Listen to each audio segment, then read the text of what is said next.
to plough ahead with deals that have widespread public opposition, deals like Mercosur or those that contain corporate courts like CETA and have been found to be unconstitutional in Ireland. Merci beaucoup, cher collègue. Luis Lazarus. Mulțumesc, domnule președinte, stimați colegi.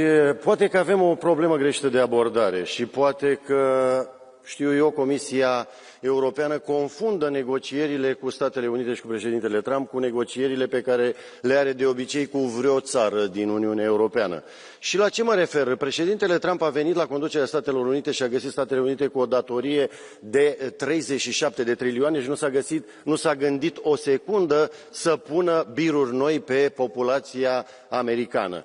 În timp ce, de pildă, în România, țara de unde provin eu, deși președintele care a preluat conducerea României a promis că nu mărește, de pildă, TVA-ul, acum exact asta face. Deci trebuie să fim puțin atenți la nuanțe. Dacă își imaginează Comisia Europeană că a negocia cu Trump și a spune despre represalii și despre pachete de contramăsuri o să-l facă pe Trump să fie mai maleabil, se înșeală amarnic. Nu acesta este tiparul de negociere. Reconveniți asupra unor aspecte importante și încercați să ajungeți la un acord comun.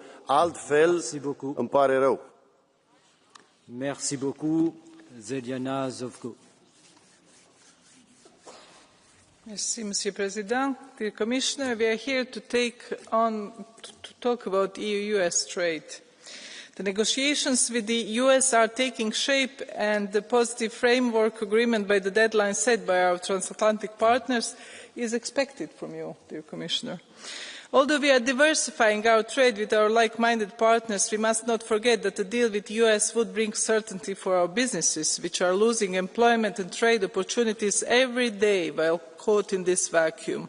We were approached by the US that while they were providing us security, we engaged in business. Today's geopolitical uncertainty led us to commit difficult decisions and invest in our own security and strengthening the EU pillar of NATO. Of course, we must extend our hand to all democracy around the world, seeking closer ties with our single market and aiming to diversify and standing as an alternative to autocratic regimes that do not offer the same level playing field in trade as we do.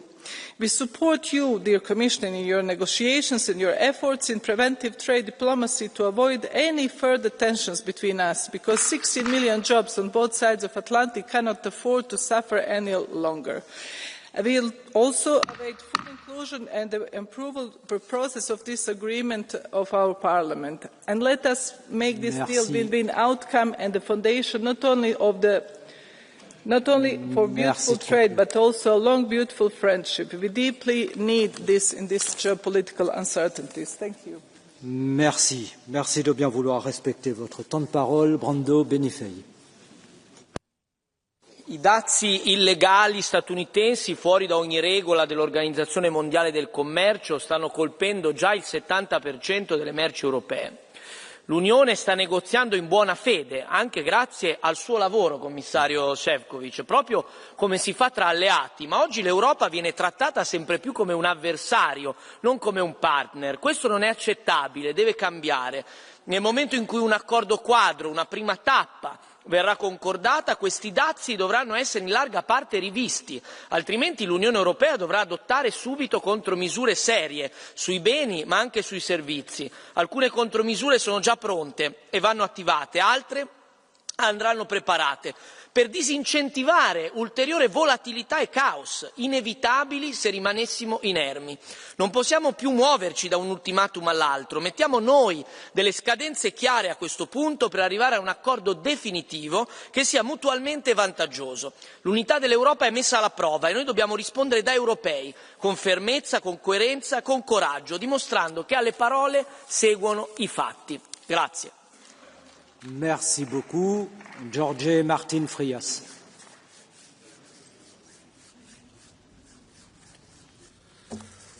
Señorías, la Comisión ha desperdiciado un tiempo precioso para alcanzar un acuerdo beneficioso para Europa.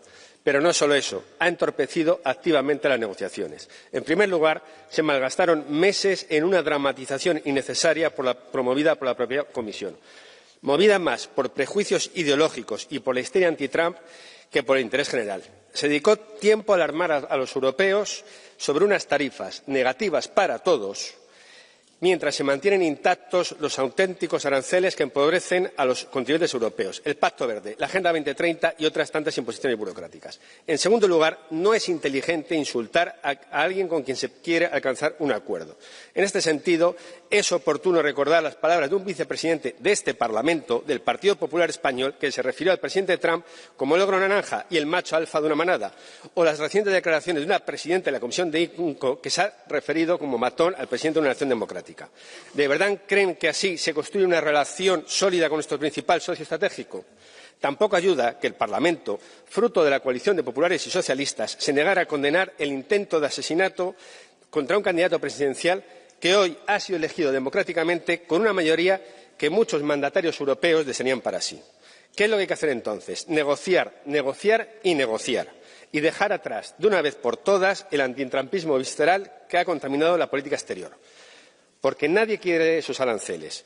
Pero si finalmente llegan, serán ustedes quienes deban responder ante los europeos. Muchas gracias. Merci. Orateur suivant, Dick Eriksson.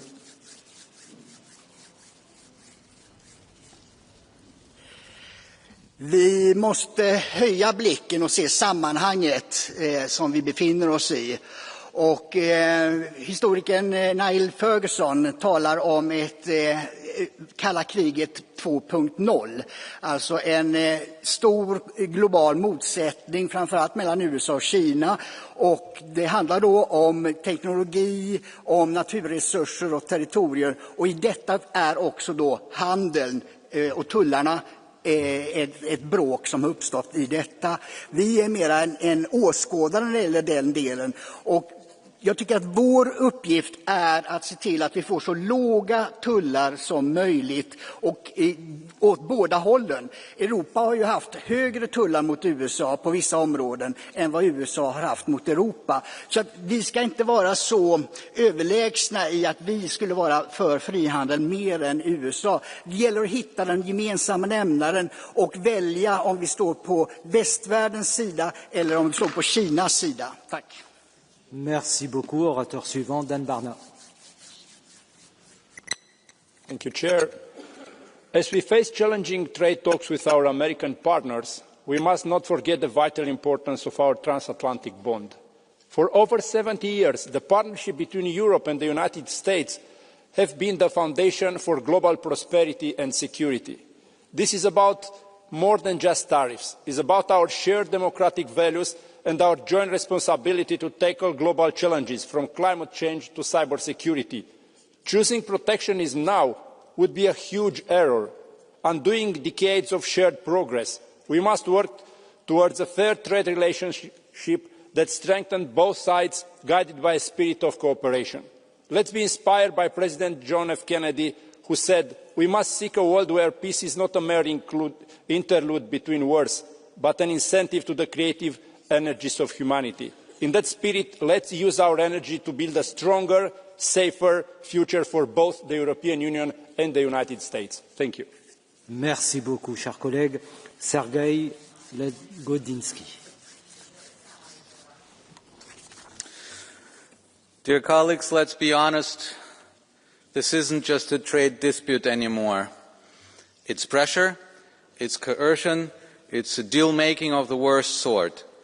It's an attempt to put a price on what we are. And it's time to say it out loud, and it pains me to say this as someone who's been a committed transatlanticist all of his life. The EU is not for sale. We are not for sale. Our values, our rules, our integrities are not for sale. Not our digital regulation, not our standards. Trump's approach is a challenge, no doubt, and the Commissioner knows it firsthand, but it's also an opening for Europe to lead and to be clear, not by escalating, but by standing firm and by considering countermeasures and by implementing countermeasures, by being firm on rules, on trust, on democratic principles.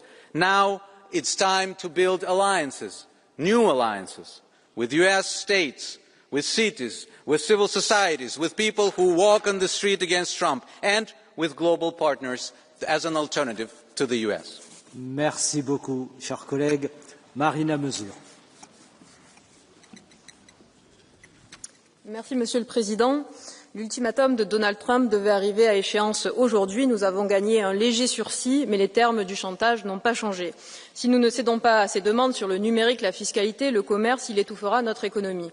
Il nous menace car il sait pouvoir le faire puisqu'il y a une certaine servilité de nos dirigeants européens depuis des décennies envers le prétendu allié américain, une servilité qui nous conduit à une dépendance extrême à leur marché et à leurs produits.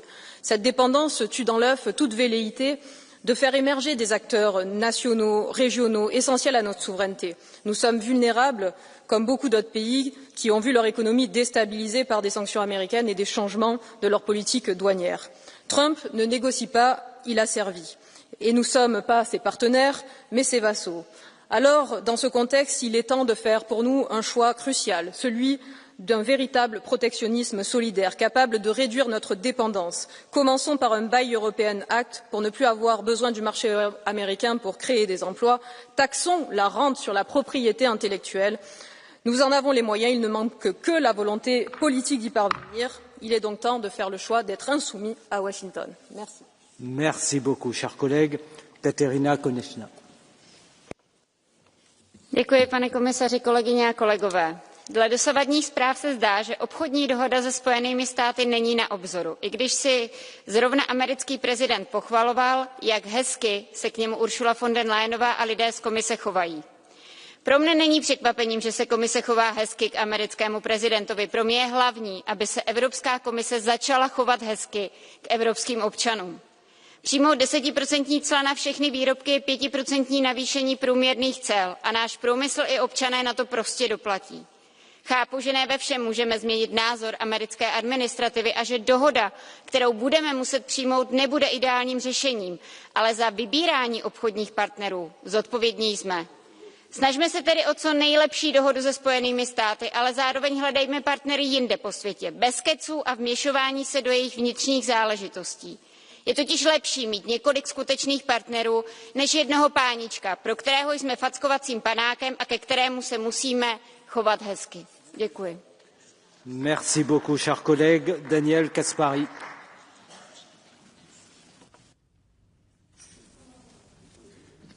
Ich bin stolz darauf, in den vergangenen Wochen, wie die Europäische Kommission mit diesem massiven Druck aus den Vereinigten Staaten umgegangen ist, nämlich besonnen, ohne schnell zu reagieren, ohne in Aktionismus zu verfallen, ohne irgendwelche Gegenmaßnahmen zu ergreifen, die den Streit einfach weiter anheizen, sondern die Kommission hat bisher die Angriffe ins Leere laufen lassen. Und sie ist in Verhandlungen, und das ist gut so.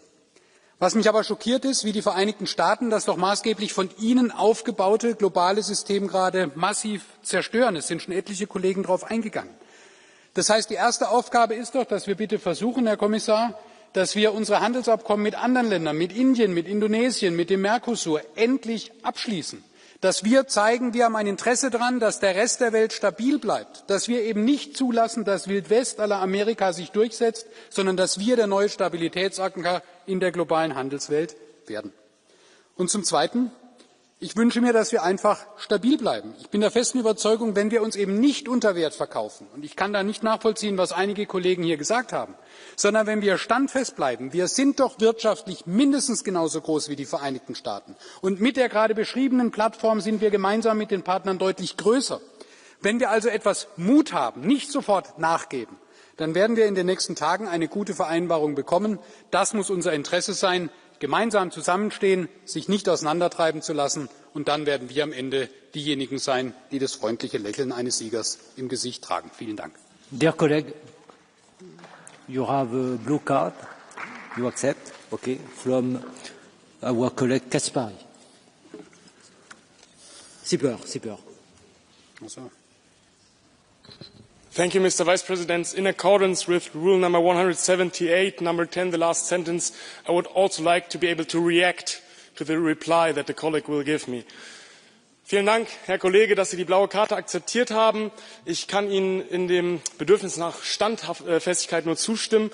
Sie haben einen Punkt angesprochen, den ich auch ebenfalls unterstütze, zwar, dass wir jetzt unsere Handelsabkommen mit dem Rest der Welt verstärken. Ich frage mich doch, und das ist meine Frage an Sie, wie können wir denn sicherstellen, dass die anderen Staaten, die anderen Handelsblöcke auf der Welt diese Situation, dass wir jetzt dringend neue Partner brauchen, weil die USA eben für uns unzuverlässig sind, das ausnutzen und das in den Verhandlungen gegen uns verwenden? Was können wir da tun? Dankeschön. Ja. Sehr geehrter Herr Kollege Sieber, herzlichen Dank für Ihre Frage. Wir sehen ja, wenn wir uns an das Bild im Rosengarten erinnern, wo der amerikanische Präsident diese Riesentafel mit den ganzen Zöllen gezeigt hat, dass ja eben nicht nur wir betroffen sind, sondern er im Prinzip alle auf der Welt angreift und alles in Frage stellt. Und deswegen erlebe ich in Gesprächen mit Vertretern anderer Staaten eine große Bereitschaft, gemeinsam mit uns voranzugehen, wenn wir eben standhaft bleiben. Und das Zweite ist doch dann, wir müssen dann doch aber die Sachen auch durchziehen. Und ich sage ganz offen, wenn vorhin zum Beispiel die Frau Kollegin Verbrugge darauf eingeht, auf die Auswirkungen auf Frankreich. Ja, warum sagt sie denn nicht, dass zum Beispiel die französische Landwirtschaft einen massiven Exportüberschuss hat? Also dass zum Beispiel die französischen Landwirte, überhaupt die französische Wirtschaft ohne die Exporte ganz, ganz andere und viel, viel größere Probleme hätte. Und deshalb ist es doch so wichtig, dass wir hier standhaft bleiben, uns nicht auseinanderdividieren lassen, nicht den nationalen Alleingang gehen, sondern der Europäischen Kommission vertrauen und wirklich Mut haben in dieser schwierigen Zeit und uns nicht selbst klein machen. Merci pour votre réponse, Monsieur Caspary. Oui, Monsieur Sieber souhaite un complément d'information. Vous avez la parole. Ich denke, Sie haben da einen guten Punkt angesprochen mit der Tabelle. In der Tat sind wir nicht alleine davon betroffen. Wir müssen uns natürlich trotzdem die Frage stellen, inwieweit trifft das uns hart und inwieweit trifft das die anderen Staaten und Blöcke hart. Also die absoluten Zahlen mögen unterschiedlich oder gleich sein. Der Effekt kann ja ein anderer sein. Ich denke, die Lösung besteht darin, dass wir in der EU uns wirklich an die Spitze eines neuen internationalen Handelsrechts stellen, dass wir versuchen, den Platz, den vorher die USA im internationalen Handelsgefüge hatte, einzunehmen und damit eben zur Nummer 1 im Welthandel werden. Dankeschön. Très bien. Merci.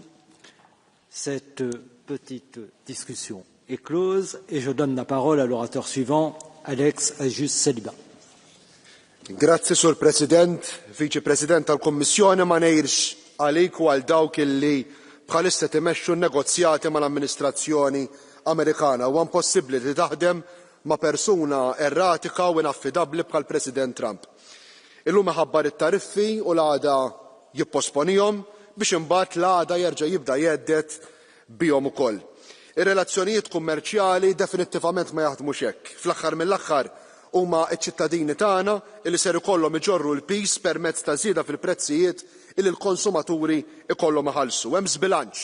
Hemm żbilanċ fil-kummerċ mal-Amerika mhux biss fejn jidħlu prodotti imma anke fejn jidħlu s-servizzi.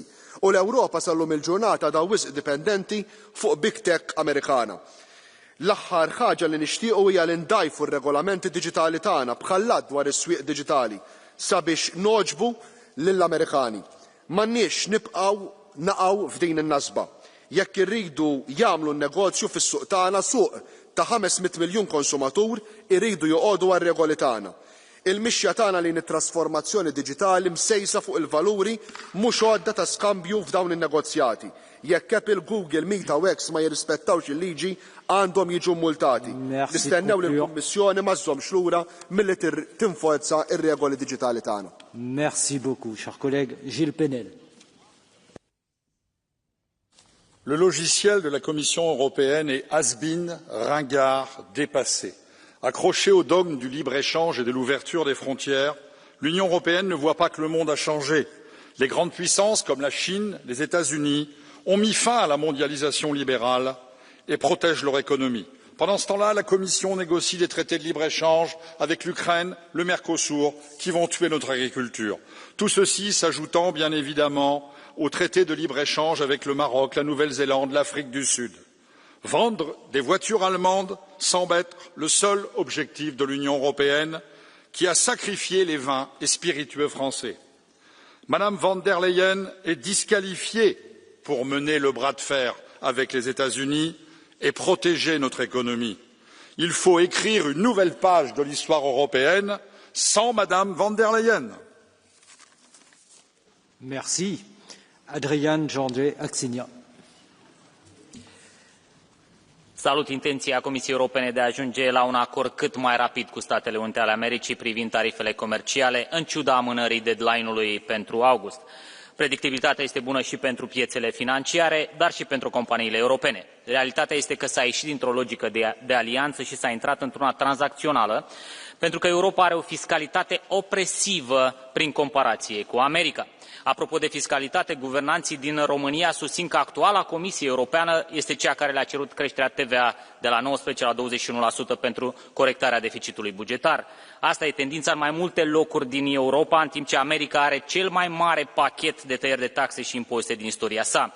La situația aceasta nefericită contribuie și reglementări care au caracter mai degrabă ideologic progresist decât elemente de utilitate publică. Nu în ultimul rând, există sentimentul că acele concesii de la tariful standard de 10% negociat cu administrația Trump se fac aproape exclusiv în interesul Germaniei, prioritizate fiind oțelul și automobilele. Asta va reduce coeziunea europeană și va genera frustrări în blocul comunitar. Merci beaucoup. Orateur suivant, João Cotrim de Figueiredo. Thank you, Chair. Madam Minister, Mr. Commissioner, the present EU-US trade environment is so bizarre that today, the 9th of July, the only source of relief is that we did not receive a letter. But it's only a temporary source of relief. In 3 weeks, we'll be anxious again, waiting to receive another letter, or perhaps reach a partial agreement, or perhaps a late-night post telling us which tariffs will apply. This would be laughable if it were not so serious. We are the largest commercial partnership in the world. We represent some 30% of global trade and 43% of global GDP. And we depend on whether letters arrive or not and on the whims of an unpredictable administration. In the meantime, the existing tariffs, the 10% baseline, the 50% on steel, and 25% on cars are strangling our growth. And the same is true for the relentless appreciation of the euro, 14% since the beginning of the year, equivalent to another hidden tariff. Now we have a political agreement, we need to move to sectorial agreements. Speed is important, but we will not be able to close all files by the 1st of August, so let's be smart and not start with those, like aircraft parts and medical equipment, in which the EU has some leverage. In time, a deal is possible as well as urgent. Also urgent is closing other free trade deals around the world and making them come in force much, much faster. The benefits of free trade for our citizens cannot, so to speak, be lost in translation. Merci beaucoup. Vous avez une demande de carton bleu de Monsieur Gonçalves. Vous acceptez? Très bien. Sr. Deputado Coutinho de Figueiredo, creio que concordamos nos pontos essenciais. Que a União Europeia deve negociar com os Estados Unidos, que a nossa relação deve ser positiva, mas que esta relação não pode ser obtida a qualquer custo. E é por isso que, permita-me, gostava de o questionar sobre a sua posição sobre a tributação das grandes tecnológicas que hoje operam na União Europeia. Sabemos que estas corporações pagam taxas e impostos muito inferiores às nossas pequenas e médias empresas. Impostos esses que são essenciais para financiar mais despesa, como defendemos em segurança e evitando impostos sobre os cidadãos. Sr. Deputado, os liberais estão do lado da bomba orçamental de Trump ou do lado dos consumidores europeus? Muito obrigado. Muito obrigado pela pergunta, Sr. Deputado. Não há uma relação direta entre as tarifas de Trump e o regime de tributação internacional. O que eu sei é que muitas dessas taxas efetivas baixas de IRC que o Sr. Deputado refere não são ilegais, são utilização do atual regime fiscal que existe por toda a Europa. O que o Sr. Deputado está a perguntar é se deve existir uma forma de, sendo difícil determinar a matéria coletável pelo Estado-membro, se há uma forma de detectar e de coletar IRC a nível da União Europeia. E se essa é a pergunta, a nossa resposta, e qualquer liberal, é sim. As responsabilidades fiscais são para cumprir como qualquer as outras. Merci beaucoup. Oratrice suivante, Catarina Vieira.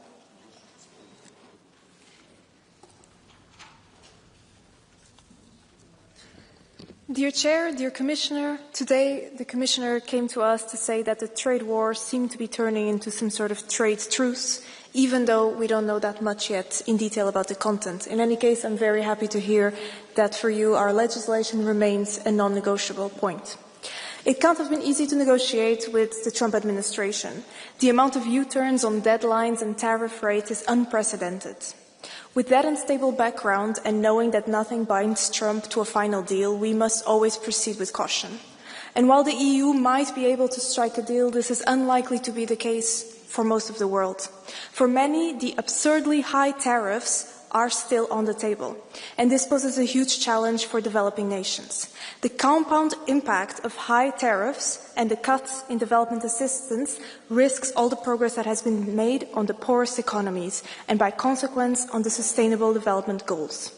Our multilateral system is failing, and those who are most vulnerable risk paying the highest price. Thank you. Merci beaucoup, chers collègues. Orateur suivant, Pasquale Tredico. Presidente, colleghi, commissario Sefcovic, mentre noi qui discutiamo e mentre l'Europa continua a negoziare come se fossimo ancora nel mondo del libero scambio, gli Stati Uniti hanno già incassato oltre 100 miliardi di dollari di dazi, praticando un protezionismo selettivo che premia i loro interessi e punisce la nostra economia. Perché le nostre aziende, commissario, vengono colpite da misure unilaterali mentre le multinazionali americane ancora continuano a vendere in Europa approfittando di vantaggi del nostro grande mercato unico e non pagano le tasse in modo equo? Questa non è solo una questione commerciale, è una questione di giustizia sociale, di sovranità economica e di dignità. Basta con la simmetria, basta con la dipendenza economica. Il nostro welfare è a rischio se permettiamo che chi fa profitti qui non restituisca nulla alla collettività. Chiediamo contromisure simmetriche, dazi mirati e selettivi. Se non lo facciamo rischiamo di minare il mercato unico. Chiediamo l'introduzione di una tassa digitale. Mr. Sefcovic, chiediamo la tassa sui servizi digitali. Questo è il momento. O difendiamo l'Europa adesso o condanneremo all'irrilevanza economica e politica la nostra economia. Grazie. Merci beaucoup, chers collègues. Branislav Vondrus. Vážený pán komisár, kolegyne a kolegovia, Trumpovú obchodnú vojnu podporujú bežní Američania, pretože medzinárodný obchod neprináša spravodlivé zisky pracujúcim ľuďom a ich rodinám ani u nás v Európe. Preto popri vyjednávaniach musíme začať systematicky podporovať výrobu i spotrebu u nás doma. Ak EÚ predstavuje najbohatší trh na svete, musia z toho profitovať naši producenti a naši pracujúci a ich rodiny, naši seniori a zdravotne znevýhodnení. Musíme podporiť kupovanie našich výrobkov a služieb propagáciou, výchovou zákazníkov či pravidlami verejného obstarávania. Ale každé jedno takto minuté euro musí byť povinne spojené so sociálnymi a environmentálnymi požiadavkami. Nesmieme prispievať k väčším korporátnym ziskom, ale k lepším pracovným podmienkam, k vyšším platom pracujúcich, k väčším daňovým príjmom od bohatých firiem a k účinnejšej ochrane nášho životného prostredia. Stačí, aby tento parlament a vlády členských krajín zmenili pravidlá tak, aby ekonomika prinášala úžitok ľuďom a nielen korporáciám. Dá sa to, ale treba aj konať, nielen o tom rozprávať. Ďakujem pekne. Merci beaucoup, chers collègues. Juan Ignacio Zoido Álvarez. Estimado comisario, nos quedan 3 semanas para alcanzar un acuerdo arancelario con Estados Unidos, pero no debemos aceptar una negociación de sálvese quien pueda, en la que tratemos de salvar a algunos sectores mientras otros resultan castigados injustamente. Y menos cuando se trata de sectores sensibles, como el agrícola, especialmente con productos como el aceite de oliva o el vino, tan dependientes del mercado estadounidense. Y debo confesar que me preocupan en gran medida los productos españoles, productos que están en el punto de mira desde que el señor Trump discutió o tuvieron puntos de vista distintos con Pedro Sánchez, y desde que éste se negara a contribuir económicamente a la OTAN como el resto de los socios. Espero sinceramente que los productores españoles no acaben pagando la falta de solidaridad del señor Sánchez. Pero más allá del umbral arancelario concreto, necesitamos poner fin a esta incertidumbre que ya está perjudicando a exportadores e importadores y que está poniendo en pausa tanto futuras inversiones como nuevas contrataciones. Tenemos que garantizar que el acuerdo sea sólido y duradero en el tiempo, de modo que no se vuelvan a exigir nuevas concesiones desde la Casa Blanca, ni amenazar con nuevos aranceles en cuestión de meses. Necesitamos, por tanto, una solución definitiva. Necesitamos recuperar la estabilidad para los productores de ambos lados del Atlántico, pero, sobre todo, necesitamos recuperar la confianza en el comercio como fuente de prosperidad compartida. Muchas gracias. Merci beaucoup. Orateur suivant, Javier Moreno Sánchez. Merci, Monsieur le Président, querida ministra, querido comisario. tiene que seguir negociando con firmeza hasta el final. Somos el mayor bloque comercial y el mayor mercado interior del mundo. Con Estados Unidos compartimos valores y una larga trayectoria de cooperación. Pero cooperación no significa sumisión. Por eso debemos tener preparadas contramedidas firmes y creíbles. Si fracasan las negociaciones, también tenemos que proteger a los ciudadanos y a los sectores afectados, como ya ha previsto el Gobierno de Pedro Sánchez. Estados Unidos tiene que respetar la soberanía de la regulación europea, la más avanzada en los ámbitos sociales, medioambientales, digitales y sanitarios. Por otra parte, seguimos defendiendo el multilateralismo y la legalidad internacional frente a la ley del más fuerte. El acuerdo que alcancemos con Estados Unidos tiene que ser compatible con las normas de la OMC, que también ha sido creada para defender a los países más vulnerables. Por último, Estados Unidos es un socio comercial y estratégico, pero no es el único. Tenemos que desarrollar nuestra red comercial con otros socios fiables, como puede ser Canadá, Mercosur, India, México, Japón o Reino Unido. Y solo para darle ánimos, 2 segundos. Tiene una tarea muy complicada, pues estamos con usted y adelante porque vamos a sacar este acuerdo. Merci beaucoup. Oratrice suivante, Silvia Sardone. Siamo qui a discutere dei dazi degli Stati Uniti ai prodotti europei, ma la realtà è una sola, cioè che i veri dazi che fanno paura alle imprese sono quelli imposte proprio dall'Europa. E non lo dice la destra anti-europea, lo dice uno come Mario Draghi, che qualche mese fa parlò dell'incapacità di lunga data dell'Unione Europea di affrontare i suoi elevati ostacoli normativi, molto più dannosi, dice, per la crescita, di qualsiasi dazio che gli Stati Uniti potrebbero imporre. Secondo il Fondo Monetario Internazionale, le barriere interne dell'Europa equivalgono a una tariffa del 45% per la produzione e del 110% per i servizi. Quindi, tra l'altro, in attesa di un possibile accordo con gli Stati Uniti non posso non citare l'atteggiamento arrogante portato avanti nelle trattative, ma in generale l'Europa soffre di una crescita debole da decenni. Invece di aiutare le aziende, l'Europa che cosa ha fatto in questi anni? Negli ultimi 5 anni ha prodotto un numero impressionante di norme. Vi do i numeri, oltre 13.000. Volete sapere quanti ne hanno prodotti negli ultimi anni gli Stati Uniti? 3.500. Basta con questa burocrazia opprimente. Il vero danno siete solo voi. Grazie. Merci. Jacek Ozdoba.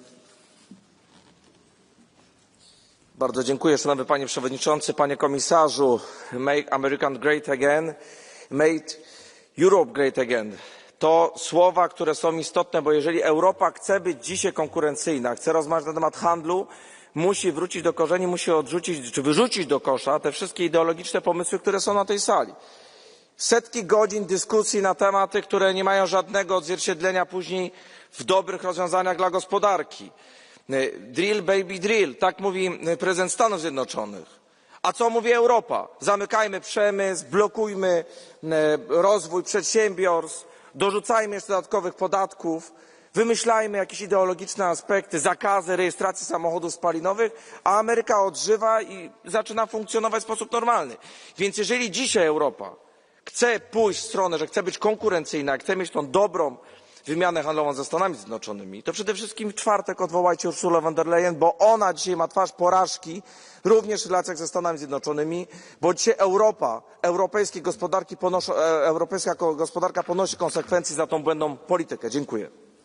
Merci beaucoup, chers collègues. J'ai le plaisir de donner la parole à Sophie Wilmès. Merci beaucoup, Président. On a l'impression que ça fait 6 ans, mais en fait, ça fait seulement 6 mois que le président Trump est de retour et avec lui, sa stratégie du chaos. Alors oui, face à l'incertitude, nous avons besoin d'un accord rapidement avec les États-Unis, un accord juste, équilibré, sans sacrifier nos secteurs d'excellence, comme le secteur pharma, encore menacé par le président il y a quelques heures, sans sacrifier nos normes sanitaires et sans sacrifier non plus nos valeurs fondamentales, n'en déplaise à certains géants de la tech. Alors, j'ai confiance dans le fait que ce Parlement était assez clair sur ces lignes rouges pour avoir été entendu par la Commission. Mais j'ajouterai 2 choses. Premièrement, le président Trump nous a habitués en 6 mois aux revirements spectaculaires au gré de ses humeurs. Donc, si accord il y a, nous attendons de la Commission qu'elle reste alerte et prête à réagir, voire à riposter, si nécessaire dans le futur. Deuxièmement, si nous voulons être plus forts, plus résilients. Nous devons aussi faire le job ici.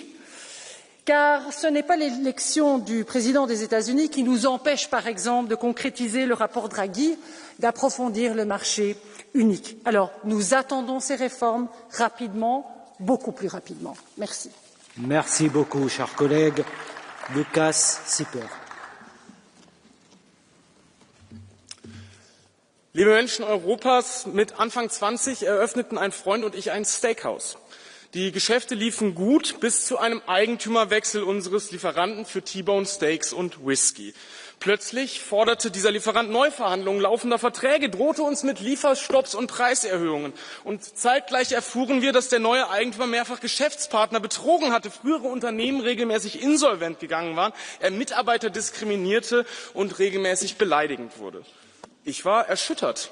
Doch mein Partner bestand darauf, in gutem Glauben zu verhandeln. Die Gespräche zogen sich hin, der Ton wurde rauer und irgendwann wurden auch wir bedroht und beleidigt. Und was war das Ergebnis dieser Gespräche? Diese Geschichte ist natürlich fiktiv. Doch genauso fühle ich mich angesichts der aktuellen EU-US-Handelsgespräche. Ich begrüße den Willen von Kommissar Sefcovic, in gutem Glauben zu verhandeln. Doch ich würde mir wünschen, dass wir hier mehr darüber reden, was wir im Hinblick auf unseren Handel mit den USA tun, wenn wir am 1.8. keine erneute Verlängerung bekommen. Herr Kommissar, die Menschen Europas brauchen Ihre Zuversicht, aber auch Ihre Weitsicht. Vielen Dank. Merci beaucoup. Céline Imart.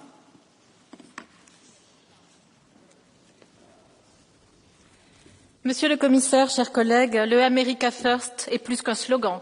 C'est une arme qui menace, qui taxe et qui fonctionne. Pendant que Trump s'arme d'une hache pour nous faire plier, la Commission affûte son couteau à beurre. Trop gentil, trop faible, trop tard. Quand on négocie face à un bulldozer, il faut être un mur, pas un gruyère. Aujourd'hui, nos produits européens taxés à 10% à minima, ce n'est pas qu'une ligne comptable. Ce sont des agriculteurs qui s'inquiètent pour leur avenir, des familles qui redoutent de tout perdre, des territoires qui retiennent leur souffle. Je préfère que l'Europe soit à la table des négociations plutôt qu'au menu des représailles. Mais ce qui se prépare, c'est un accord au rabais, nécessaire, non suffisant. Nos entreprises n'attendent plus Bruxelles et négocient directement à Washington, et elles ont malheureusement raison. Pour le président américain, un constructeur qui emploie des milliers de personnes pèse beaucoup plus qu'une présidente mal élue et à la gouvernance solitaire. La réalité, c'est qu'il faut préparer le coup d'après, appliquer les recommandations du rapport Draghi, protéger nos secteurs stratégiques et une véritable souveraineté économique. Si l'Europe joue aux échecs contre un joueur qui mange les pièces, tâchons d'avoir toujours un jeu de rechange. Merci. Merci beaucoup. Je serai beaucoup plus ferme à présent pour le respect du temps de parole. Céline Imart.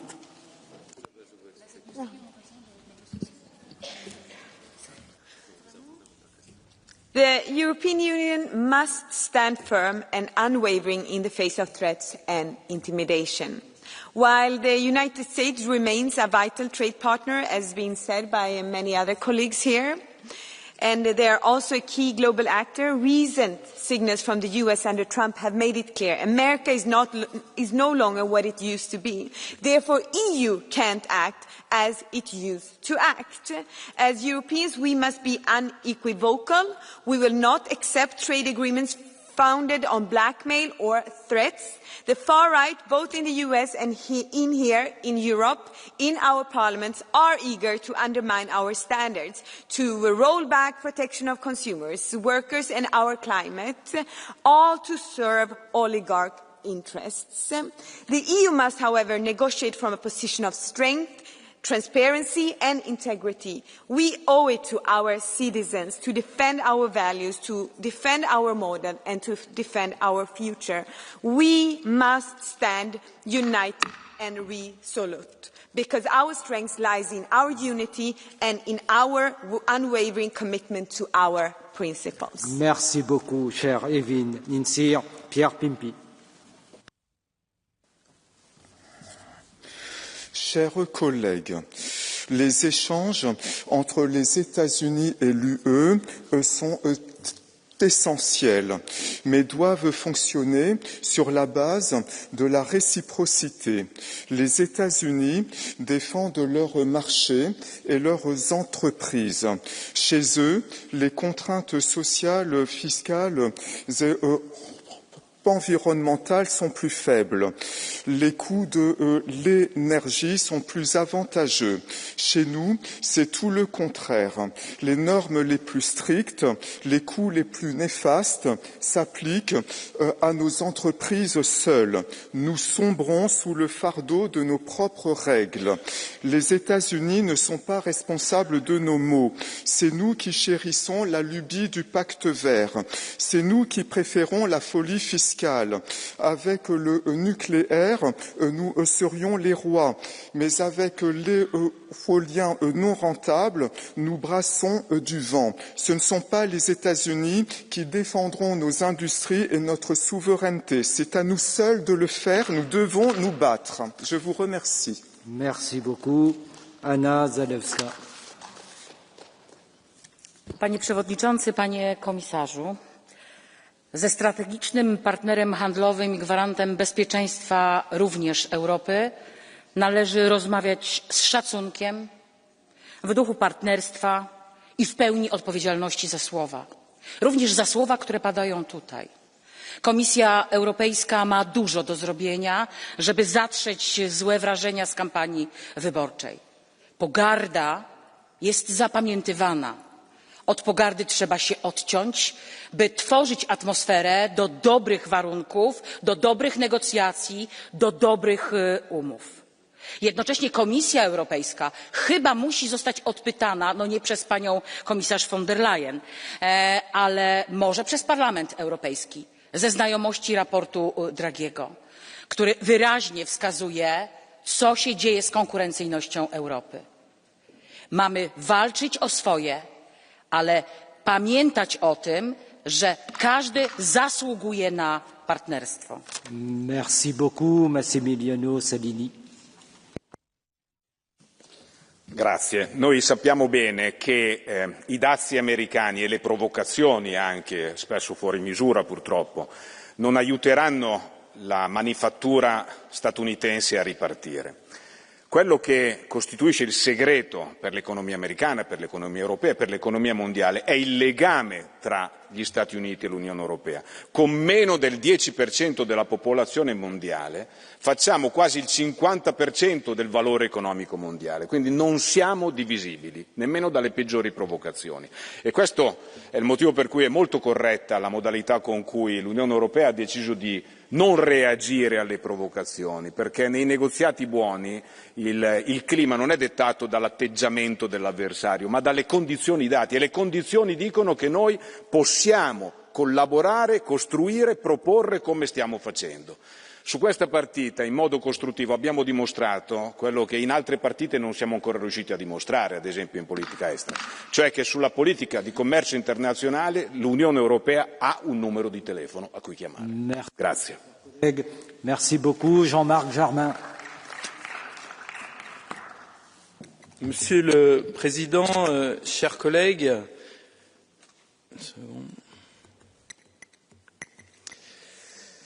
il est toujours utile de discuter, Monsieur le Commissaire, mais maintenant le temps est venu des décisions.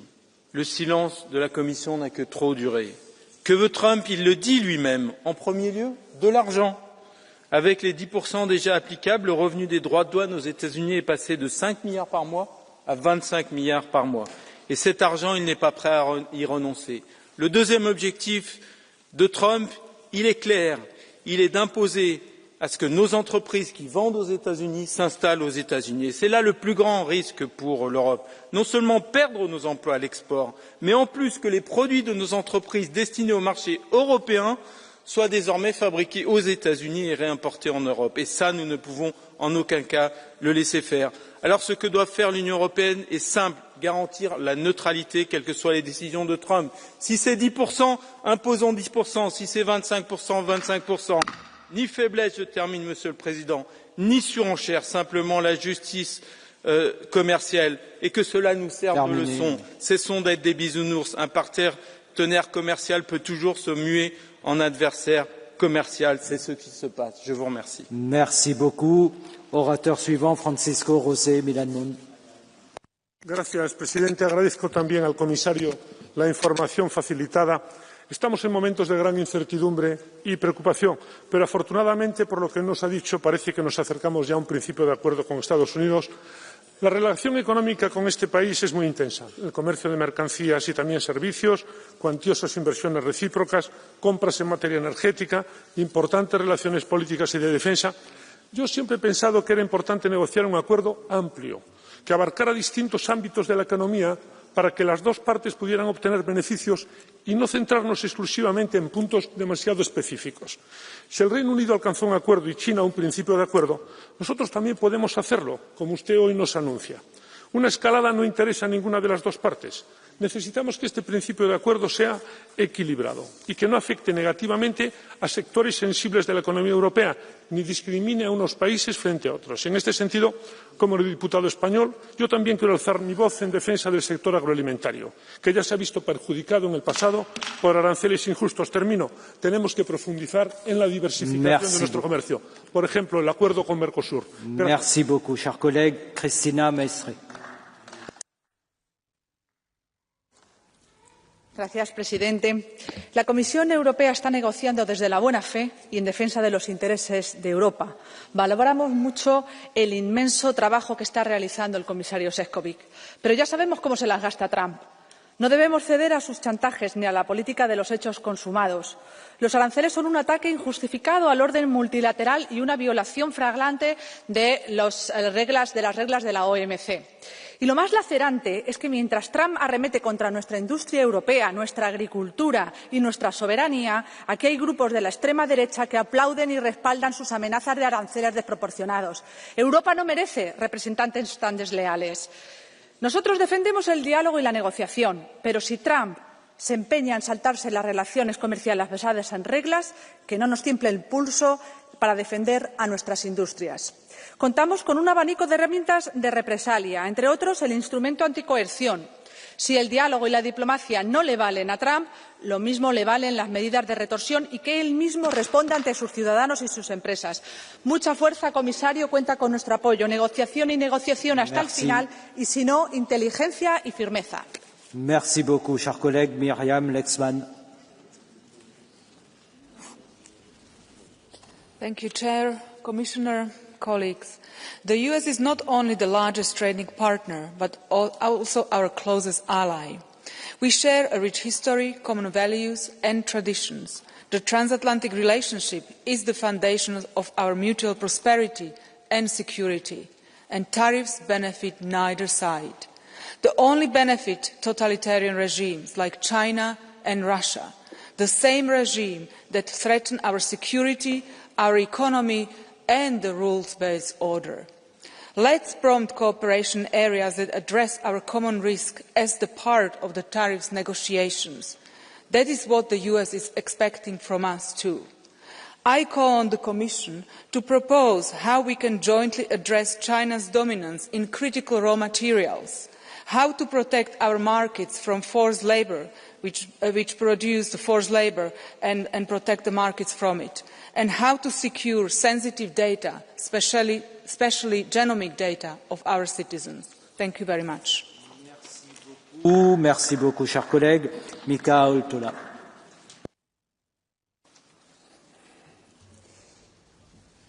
Mr.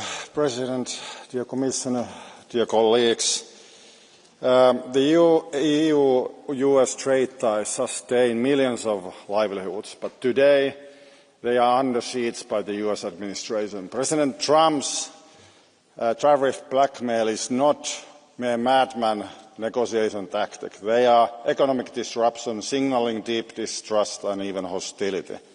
The 10% tariff persists, and even that wounds our people. Let's be blunt. US trade policy is erratic, and the agreements that we can strike with them might be going away the next day. So can we actually trust, or should we diversify? And at the same time, we should also remember that the US faces certain geopolitical pressures, and China is the key to that, and we are also facing the same pressures.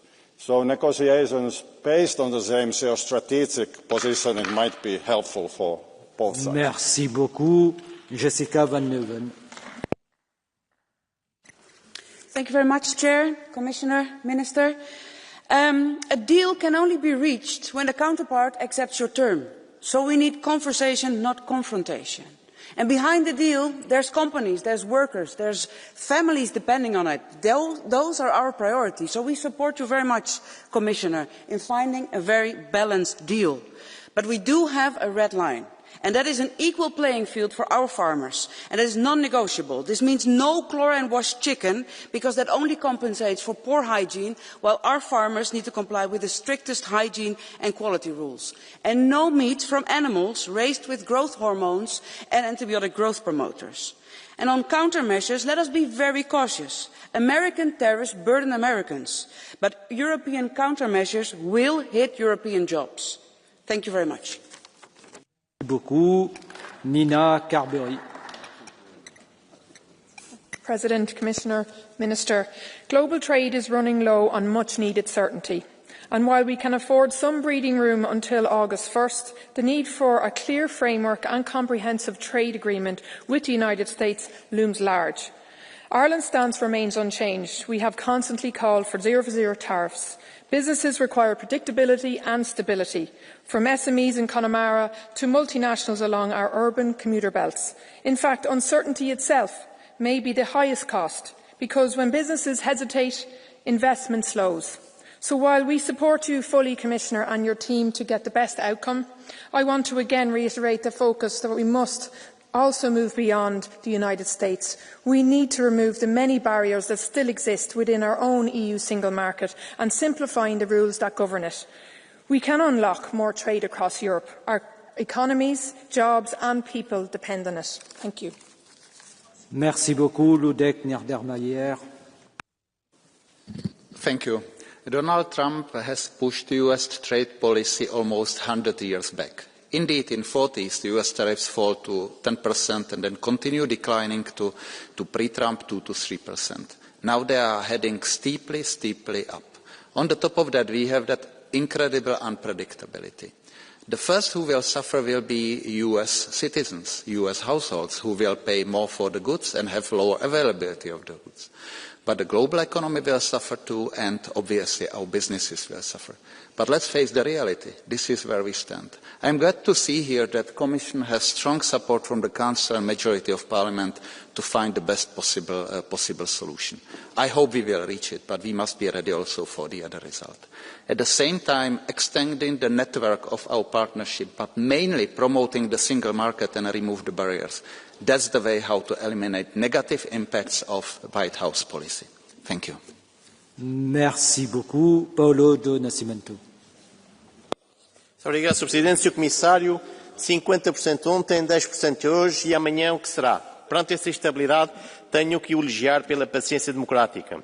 Mas os sucessivos adiamentos da conclusão das negociações comerciais com os Estados Unidos já estão a ter um impacto significativo nas empresas e cidadãos dos dois lados do Atlântico, como também na percepção que ambos, europeus e americanos, têm entre si.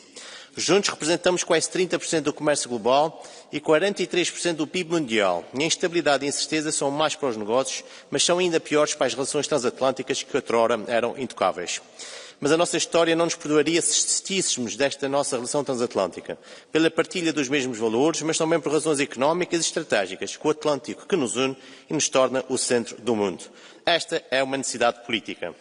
Não devemos nem podemos ceder precipitadamente ou aceitar o que não autorizamos aos europeus. Devemos manter as três premissas que nos têm guiado. Negociar ao máximo aceitável com os Estados Unidos, diversificar as nossas parcerias comerciais com o resto do mundo, reocupando um lugar de influência que perdemos e reforçar o nosso mercado interno, de modo a aumentar a nossa autonomia estratégica. Boa sorte, Sr. Comissário. Merci beaucoup. Les contraintes de temps m'empêchent d'accorder les demandes de carton bleu. Nous poursuivons. Wouter Beke. Merci beaucoup, Monsieur le Président. Commissaris, collega's, tariefverhogingen, dat zijn politieke placebo's, dat zei professor Richard Baldwin. Economische nonsens die een politiek doel moeten dienen.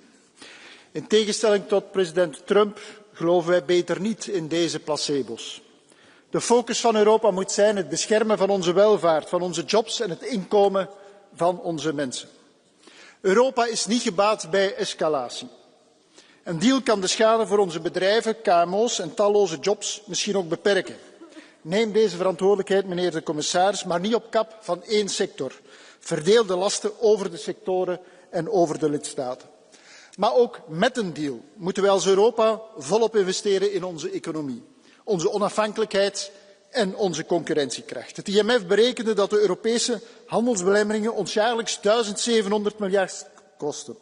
Het wegwerken daarvan kan €3.800 per Europeaan opbrengen. Dus, meneer de commissaris, deal of geen deal.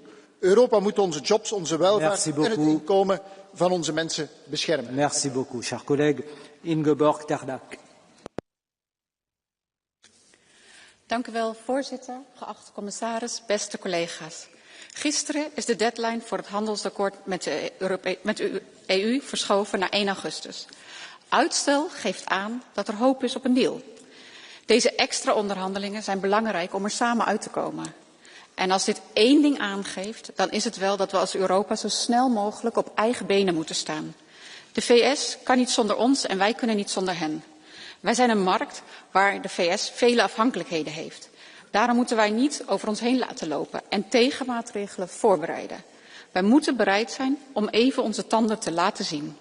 Wij willen geen handelsoorlog, dat creëert alleen maar verliezers en geeft China en Rusland alleen maar meer speling op veiligheidsgebied. En dat is wat zij willen, een zwakke transatlantische band. Dat laten wij ons niet gebeuren. Dank u wel. Merci infiniment d'avoir respecté largement votre temps de parole. Maria Walsh.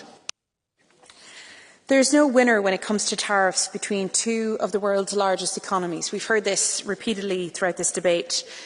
Jobs are lost, prices of goods go up, the cost of doing business goes up, and ultimately no one benefits from it.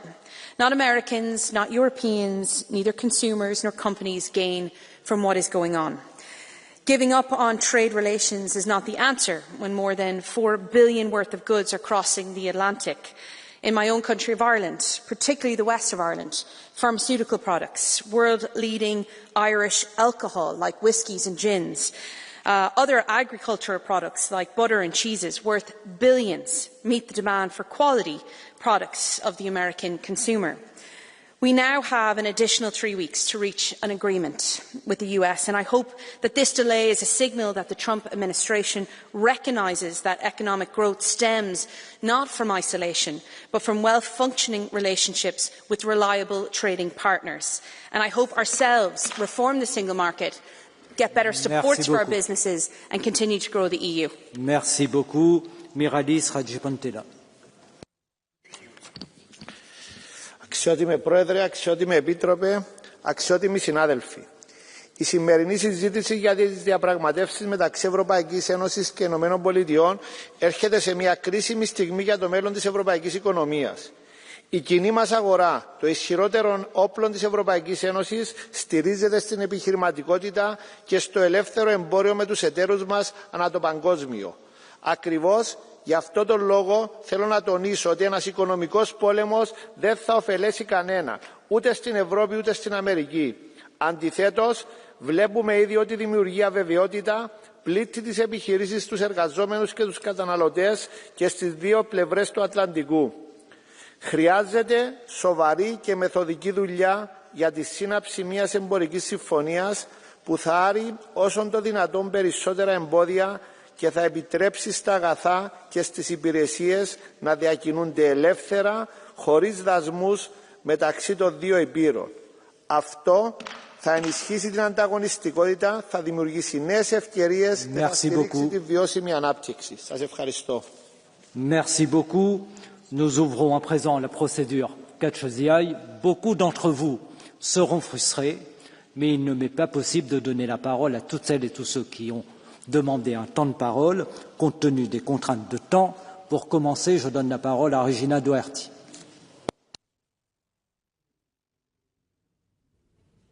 Commissioner, I think we can all agree that free and open trade is good for everyone. It's the best way to make sure that we spread wealth and prosperity. So it stands to reason that tariffs are bad for everybody and tariffs are going to make all our countries poor. So I'm glad that since the beginning of this ludicrous one-man trade war, the EU and you particularly have stood consistently as the adult in the room, because we all should be clear, in all of our member states, Ordinary working people are looking on, are in fear of losing their jobs and in economies faltering.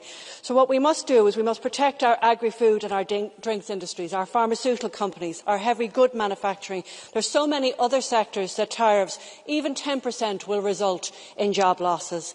A reprieve till the August the 1st is a good move, but what we need is a resolution.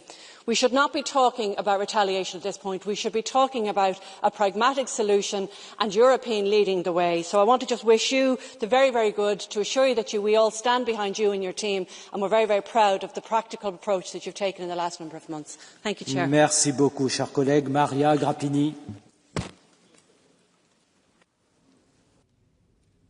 Micro. Domnule președinte, domnule comisar, negocierea comercială între Uniunea Europeană și Statele Unite este vitală, dar trebuie să recunoaștem că au trecut 8 luni de la alegerea președintelui Trump și nu înaintăm. Dumneavoastră ați spus, între altele, că în curând, ați folosit această sintagmă, că vom avea textul în curând. Ne puteți spune mai mult ce cuprinde acest text? Care vor fi până la urmă negocierile? Pentru că producătorii din Uniunea Europeană nu pot să stea pe loc. Din țara mea avem export de vin, avem export de produse agricole. Ce fac? Ei nu au curajul să mai producă, să mai investească pentru acea capacitate. Și apoi ați vorbit de acorduri cu alte state. De acord, vreți să faceți acord cu India.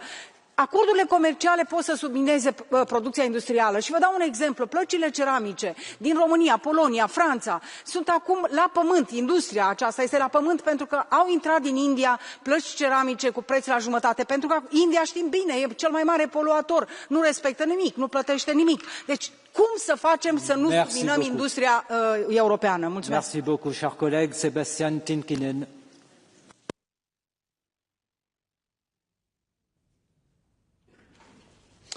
Mr President. Even an imperfect deal is better than no deal at all. What do we have to gain by not fully trying to uphold the transatlantic partnership? The US government has made it clear that being bystanders and free riders is not an option. This includes not only defence, but also economy. How can we ever reach a zero-tariff agreement if we are not ready to work for it? Europe is eyeing a critical choice: where to go to replace Russian energy and Chinese imports. Make no mistake, if the problem lies in the East, then the solution must be found in the West. We have an opportunity to make the Atlantic the most prosperous economic zone of our time. So let's not throw this chance away just for petty political battles. Thank you. Merci beaucoup, cher collègue. Dernière oratrice, Aguirre Goïta Martinez. Vous avez la parole.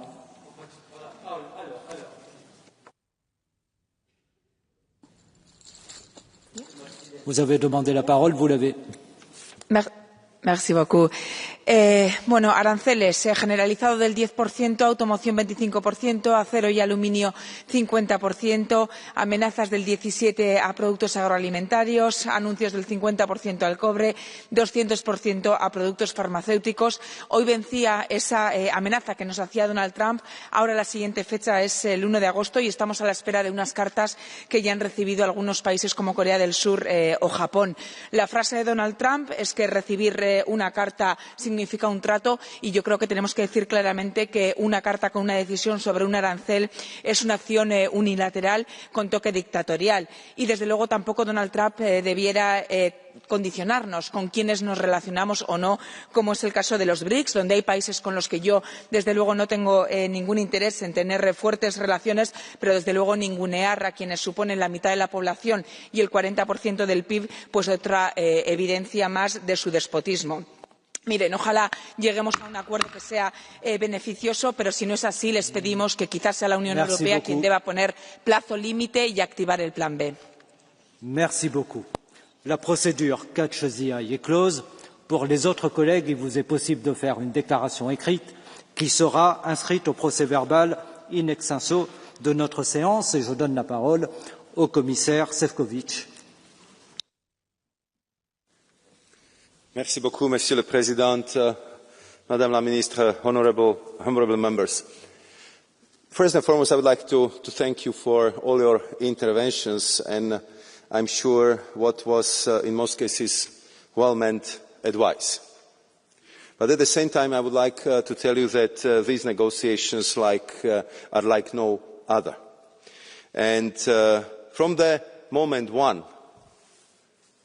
the Commission and myself, we are doing exactly as you ask us to do, to focus on the negotiated solutions and be prepared for any eventuality. This is the case from the day one.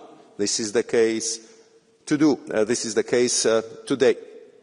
And you probably know me by now, and in especially such a delicate negotiation situations as we have right now, I prefer good results to strong statements or tough headlines, because I know how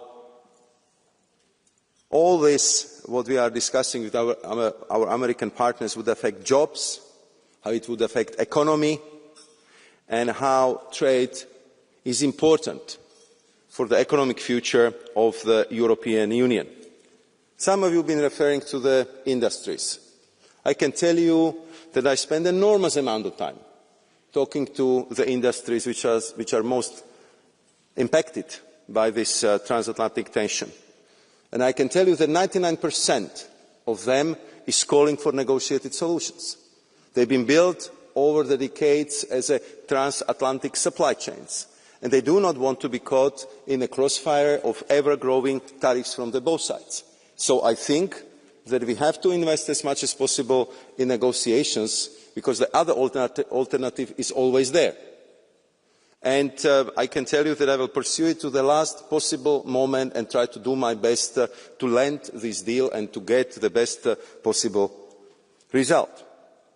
Many of you have been highlighting, and I really would like to thank you for that, importance of the trade diversifications and other agreements. And we've been discussing it at different venues, but quick recapitulation, because there I also would need your help. We concluded our negotiations with Mercosur, with Mexico. We are very close to conclude with Indonesia. We are working very hard with India and United Arab Emirates, and I believe that we can conclude the negotiations this year. And we are continuing negotiations with Thailand, Philippines, Malaysia, and re-engage with Australia. But I would need your help in presenting these deals in positive terms. I would need your help to accelerate the procedures to approval. I would need your help to talk to your domestic audiences back in your member states about the need to ratify these agreements, because otherwise they will just stay on the papers, and we are losing precious time from long pause between they are negotiated and actually they enter into force. And I can tell you that I have the same message, and I'm repeating it at every single Trade Ministerial Council, and I'm glad that more and more colleagues are understanding this from the same perspective. If you allow me one thought on our farming community. As you know, I was in intense discussions with our farmers in my previous mandate. I know how they feel, I know what they are worried about, I know how they've been overburdened by excessive reporting, and how they've been afraid about the possible trade deals which might negatively impact their well-being.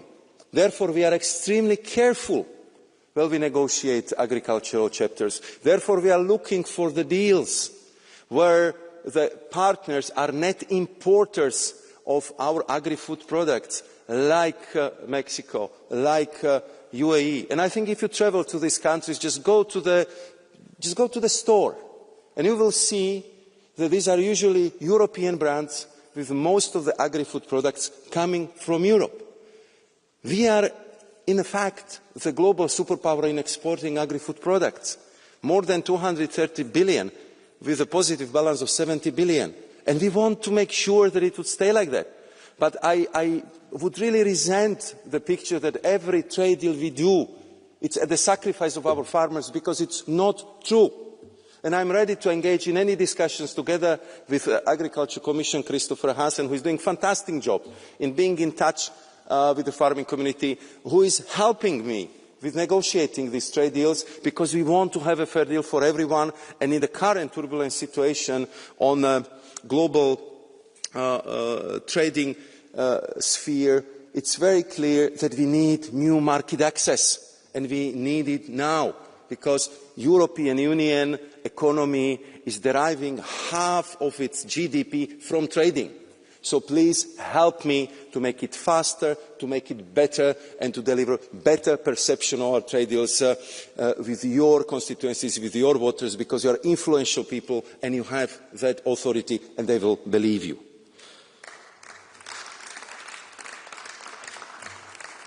And if you allow me the last point, because I know how important it is for Mr. Warborn and for all the colleagues from INTA, WTO.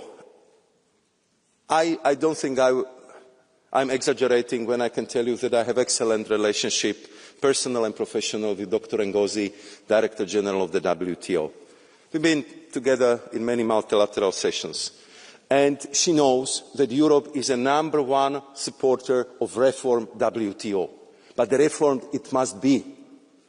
We've been having the WTO session, the OECD meeting in Paris. There was not a single one minister who says that everything is fine and rosy. Every single one was saying we need to reform. The measures we wanted to take, for example, for e-commerce, for fisheries, for dispute settlement mechanism are long overdue.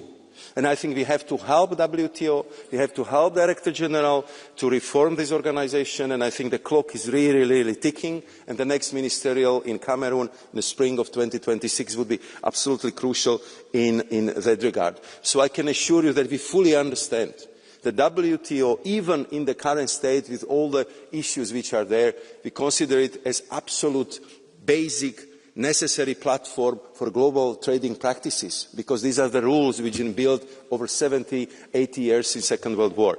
So I can assure you that we all will be championing of the functional, modernised WTO, and that we will do our utmost to make sure that the reforms which are necessary will be really done. So thank you very much for this debate. I know how tense it is. I know how important it is. I can only promise you that we will work until the last minute when we see that it's possible to land a deal, because I think that's our duty and obligation. Thank you very much.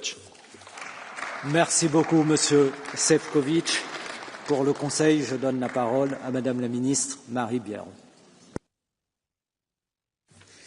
Merci beaucoup, President, honourable members, Commissioner. Thank you again for inviting the Council to this debate. As many of you said, in particular Warbon from EPP, it is important that we do not escalate the situation. The US is our strategic partner and ally. Our trade and investment relationship remains of key importance. But also, as Carlsbo from Renew said, Europe is also important for the US. And that is why we remain committed to find a fair and mutually beneficial negotiated solution. And at the same time, we need to focus on ourselves. What we can do to help our industry to enhance competitiveness, what we can do to strengthen our internal market, what we can do to enhance our competitiveness, and how we can ensure economic growth.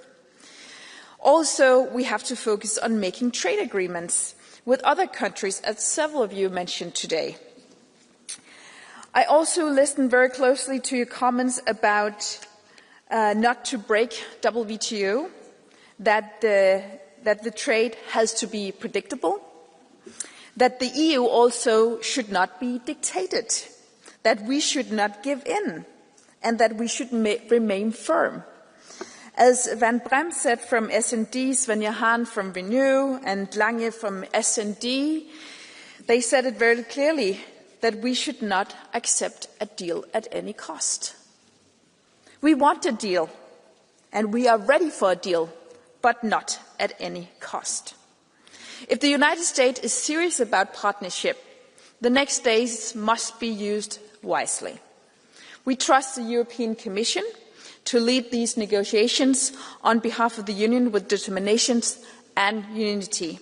And we fully support its effort to reach a fair and mutually beneficial solution. Thank you. Merci beaucoup, Madame la Ministre. Le débat est clos.